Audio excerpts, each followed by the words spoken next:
Assalamualaikum warahmatullahi wabarakatuh. Pada video kali ini, saya akan menerangkan mengenai etika dalam organisasi bisnis yang baik dan rasional. Budaya organisasi dikenal luas sebagai dasar sistem dan aktivitas manajemen dalam setiap organisasi. Budaya organisasi meliputi keyakinan bersama, nilai-nilai hidup yang dianut, norma perilaku, serta asumsi yang secara implisit diterima dan yang secara eksplisit dimanifestasikan di seluruh jajaran organisasi. Unsur-unsur ini menjadi dasar untuk mengawasi perilaku karyawan, cara mereka berpikir, bekerja sama, dan berinteraksi dengan lingkungannya. Berikut ada 7 karakteristik primer hakikat dari suatu budaya suatu organisasi. Bisnis dalam Islam tidak hanya berorientasikan pada aspek dunia saja, akan tetapi juga akhirat. Esensi utama atas kepemilikan harta adalah untuk membelanjakannya di jalan Allah dalam rangka mewujudkan tujuan syariah.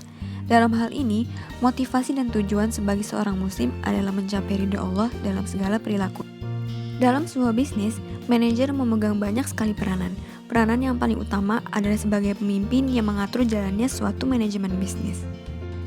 Karyawan adalah setiap orang yang memberikan jasa kepada perusahaan ataupun organisasi yang membutuhkan jasa tenaga kerja, yang mana dari jasa tersebut karyawan akan mendapatkan balas jasa berupa gaji dan kompensasi lainnya. Kewajiban karyawan terhadap perusahaan. Yang pertama, kewajiban ketaatan. Karyawan harus mematuhi perintah dan petunjuk atasannya. Yang kedua, kewajiban konfidensialitas, yaitu kewajiban untuk menyimpan informasi yang bersifat rahasia. Yang ketiga, kewajiban loyalitas. Faktor utama yang bisa membahayakan terwujudnya loyalitas adalah konflik antara kepentingan pribadi dan kepentingan perusahaan. Kewajiban perusahaan terhadap karyawan. Yang pertama, perusahaan tidak boleh mempraktikkan diskriminasi. Kedua, perusahaan harus menjamin kesehatan dan keselamatan kerja.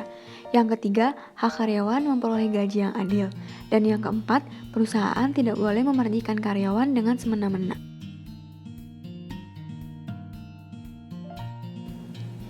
Etika dalam Islam adalah akhlak. Dalam Islam, akhlak sebagai cerminan dari iman. Konsep etika dalam Islam tidak utilitarian dan relatif, akan tetapi mutlak dan abadi. Jadi, Islam menjadi sumber nilai dan etika dalam segala aspek kehidupan manusia secara menyeluruh, termasuk dalam dunia bisnis. Ayat ini memberi pengertian agar berbisnis, mencari kelebihan karunia Allah dilakukan setelah melakukan sholat dan dalam pengertian tidak mengesampingkan dan tujuan keuntungan yang hakiki, yaitu keuntungan yang dijanjikan Allah.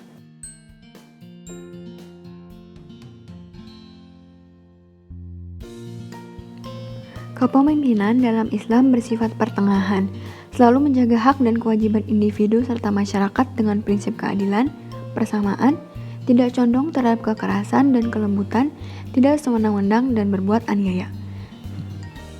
Leadership dalam bisnis sangat diperlukan karena berpengaruh dalam perkembangan bisnis yang dilakukan. Bahkan ada yang mengatakan bahwasanya leadership atau kepemimpinan ini merupakan sebuah karakter utama yang diperlukan dalam bisnis. Hal ini tidak lain karena peran kepemimpinan berpengaruh terhadap jalannya bisnis dan juga kinerja karyawan.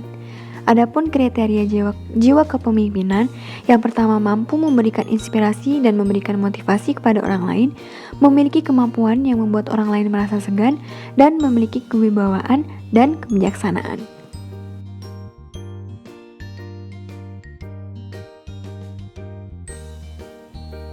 Etika bisnis merupakan cara untuk melakukan kegiatan bisnis yang berkaitan dengan individu, perusahaan, dan masyarakat.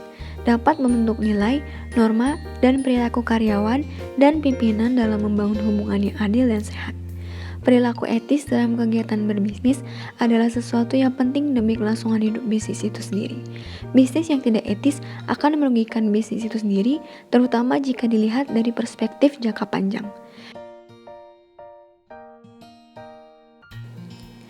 Demikianlah pemaparan dari saya mengenai etika dalam organisasi bisnis yang baik dan rasional. Terima kasih yang sudah menonton. Kurang lebihnya mohon maaf. Dan wassalamualaikum warahmatullahi wabarakatuh.